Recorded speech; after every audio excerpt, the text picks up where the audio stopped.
Okay, we're back from the review. Today, it's time to review Friday the 13th, Part 7, The New Blood. Friday the 13th, Part 7, The New Blood, has a girl named Tina who has psychic abilities and accidentally ended up killing her father. So now she brings Jason back to life by accident, but of course the NBA fucked this movie and butchered it like hell in the editing room. And originally it was supposed to be Freddy vs. Jason, but I'm kind of glad that it didn't happen since it wasn't butchered. But it also has the first appearance of Kane Hodder's Jason, which who the hell cares if the MPA screwed it over? At least it has Kane Hodder. So it also has been 2 years since Part 6.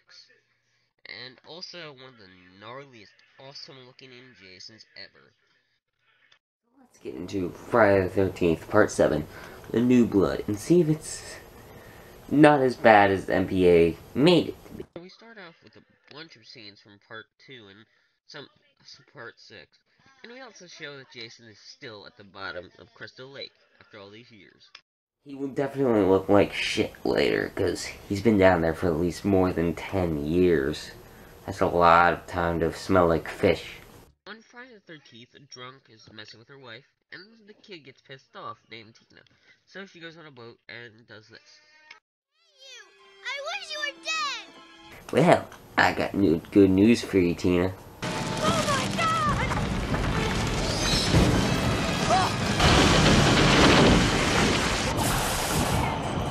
He died from that. Well, I guess he doesn't have armor from the plot. Now we go 10 years in the future, which means this takes place in early 2000s. Doesn't look like early 2000s to me. While you were in the hospital, did you see Tommy Jarvis? Because he might have been there.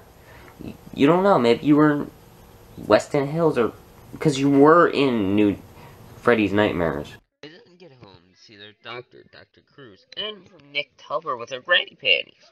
She then goes to talk to Dr. Cruz, who only really cares about her powers, and that's about it. He doesn't care about her at all. That's bullshit! Of course, no FBI agents are in this movie. They should be the ones that are trying to get Tina's power. Happened in Nightmare on Elm Street. You know, Freddy's Nightmares again. I rest my case. Teens have some sex in the van, and Tina remembers bad memories at the house. So she ends up remembering that and bringing somebody back to life, but not her father.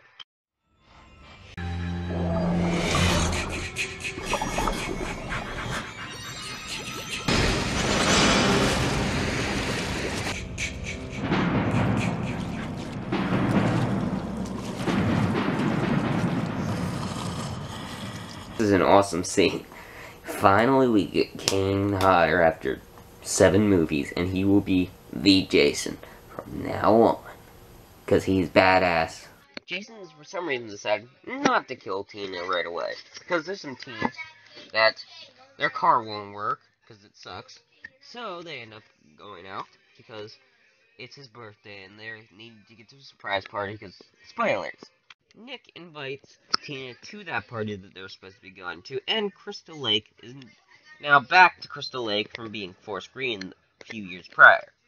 Michael goes to take a piss, so his girlfriend is, of course, gonna die.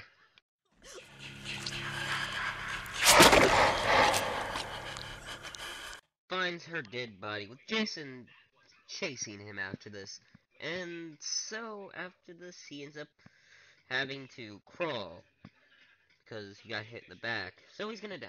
There's an actual reason for somebody crawling in a horror movie.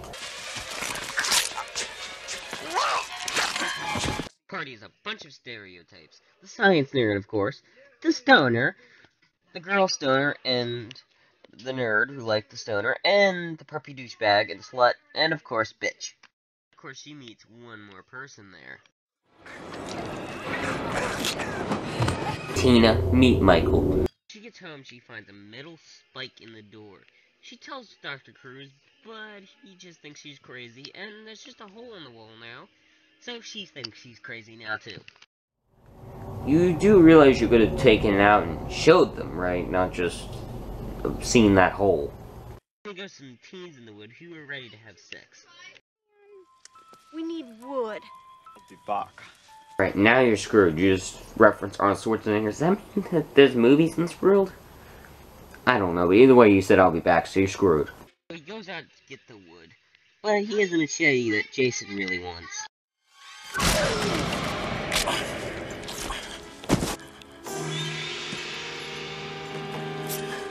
Originally, of course, this kill is a much gorier because he full out punched him through the chest, like full out pointing it through his chest compared to that.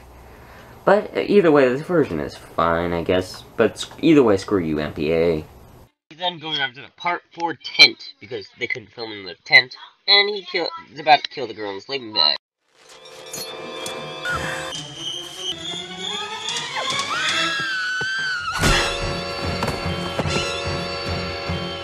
Awesome, but the kill was originally better with him doing it 6 times and kicking the bag. It went down to 1 just because of the MPAA. You guys suck. In the morning, for some reason there's blacks, and they are mad at each other, so Tina tells Nick, while throwing rocks, about how she killed her father, and the bitch is listening. It makes her extremely happy in the morning. But Dr. Buzzkill screws it up, so she goes over to see Nick. But Melissa, again, is a bitch. But she gets what she deserves. Wow! That is why you don't want to mess with somebody in a mental hospital. She hates the hellhole because it sucks, and Dr. Cruz is a dickhead. So she ends up going outside to see Nick, who has a picture of Michael in his wallet. And she notices that it's the person that Jason killed. Pictures of all your cousins in your wallet? Why do you just have a picture of him in your wallet? Let me guess, you don't have a picture of your brother in your wallet, but you have your cousin. You must love your cousin. Outside, a few teens are about ready to go skinny dipping because she needs that big wallet, but he's about to go limp. Originally, he gurgled blood, but this version, of course they're not gonna keep that, because MPA is stupid. So we then go to the blacks, who end up making up, and the nerd gets a makeover because she needs one. And then we see the dead girl. Then we see Dr. Cruz, the lion sack of shit, with a spike in his hand. Melissa ends up seducing the science nerd, and Dr. Cruz finds Mike's body in a tree, so that Tina's mom ended up finding the spike, because Dr. Cruz is a fucking asshole. Cruz then gets back, not even caring about finding Mike's body, and Tina overhears their arguing, so she takes the car and sees another vision.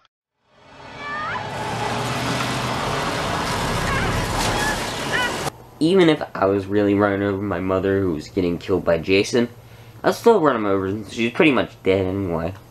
And it's because in this movie there's a lot of running, and the geek gets a makeover, but she can't see. But there's one thing she can see.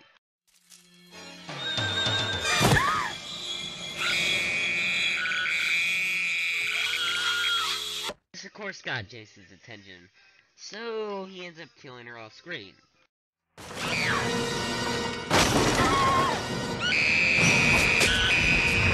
Damn MPAA, you didn't even show that kill. People are there fucking right now, so they're screwed.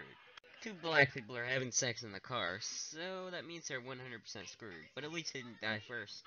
But sadly, the 10 minutes of my Friday 13th Part 7 copy don't work, so I'm just working off this on a computer, so it won't be as detailed.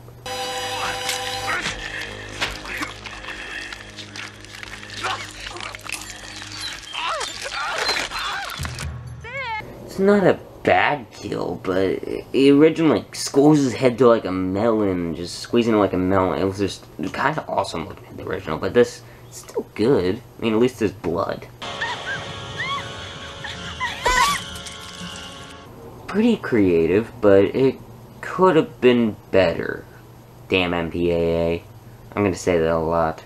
This is a bitch, because she's using the science guy, and they find Mike's body. And also, the stoner is hungry, so he's gonna die because he had sex. Maddie? He wasn't able to fulfill his munchies.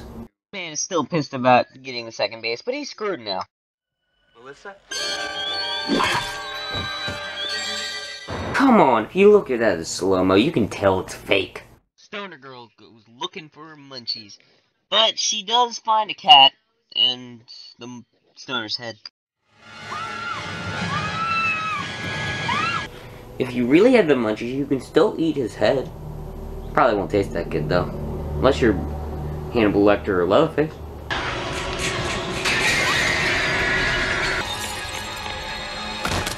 Whoa, whoa, whoa, whoa. That killed her? In the original cut, Jason Voorhees stabbed her. It wasn't a very good looking effect, but at least it would have killed her. That just might have given her a few broken bones. She could just run away. You might want to check on her, Jason. Just stab her once, just in case. Tina's mom and Cruz are going to look for Tina, but Dr. Cruz is a dick. So Jason comes, and he comes to kill him, but he's only going to kill the mom because Cruz is a dick. You're a fucking pussy. Nick goes out for survivors, but doesn't have any luck, since most of them are dead. And all he finds is a bitch. Plus Tina is gone looking for her mom. Time for Cruz to die now, for payback. Fucking awesome. That just looks awesome. Kill him. Gory as hell. Please.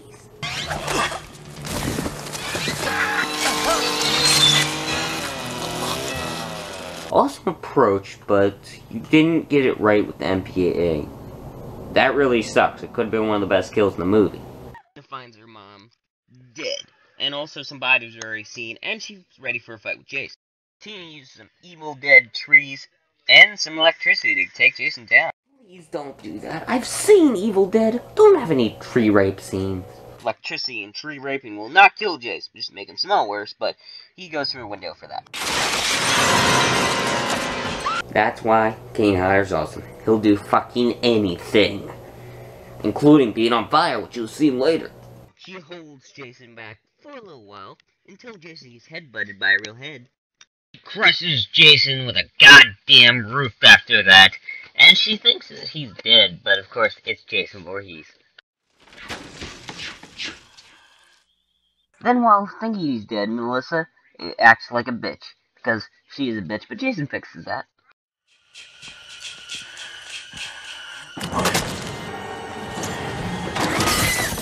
Thank you, Jason. She's a bitch. I'm glad you killed her good. There's only one place to run, upstairs, but Tina has her special powers, so she uses that to beat the crap out of him and take his mask off.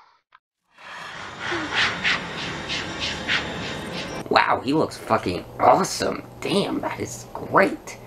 But sadly, the effects will go down next movie. And hangs him. But of course this won't kill Jason Voorhees. Now Jason is pissed. So Tina uses her second power to actually burn Kane Hodder in a fire suit and give him a few scars. You see, that's actually Kane Hodder under there. He's in a fire suit, and he actually got burns from that. That's why he's fucking awesome. Great job, Kane. Great effect with that. And he even got an award, so worth it. Blows the whole goddamn house up. But of course, this doesn't kill Jason Voorhees, because he's Jason Voorhees.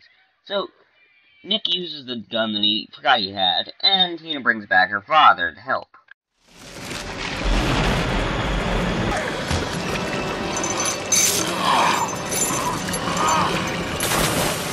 A ghost dad kills Jason. You could have done that yourself, you know. Just got a chain, just wrapped it around him, bam, took him down. But no, you had to bring a ghost dad into it. Yeah, not the best Friday the 13th ending. It's okay. He has to go to the hospital now, but where's Nick?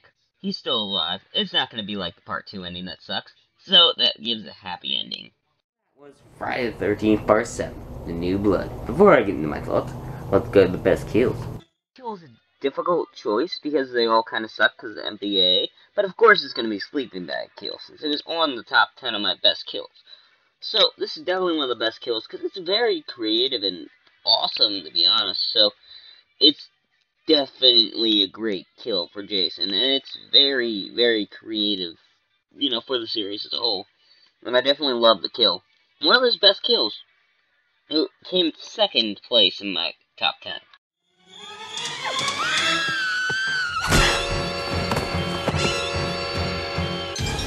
still is again a difficult choice, but I'm gonna give it to the nerdy girl, because they don't even show it. And that's how bad the MPAA was in this movie. They could have at least showed the kill. It could have been good with them knocking her head off or something. I mean, it's definitely getting the worst kill, because it wasn't even that good. I mean, the setup was okay, but it just, how they killed her was not good at all, so I don't like this kill at all.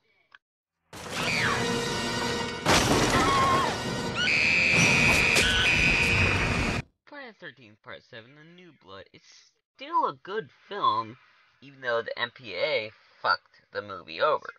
Of course, it was originally supposed to be Freddy vs. Jason. It would have been nice to have that, but we got a good film in Freddy vs. Jason 2003, so whatever. Plus, we got Kane Hodder, so that's all good. And he looks badass in the movie. Plus, they actually put him on fire for it, so that is just awesome. Plus, he got lots of burn scars from that, so hell, it was worth it though. So it was still definitely a great film. I'm gonna give it a 4 out of 5, just because I gave Part 3 a 4 out of 5. Because both films are extremely well done, and even though the MPA fucked the movie over, still is good enough to be a 4 out of 5. Thanks for watching. I'll see you guys for the next review. Next week, you'll see what it is.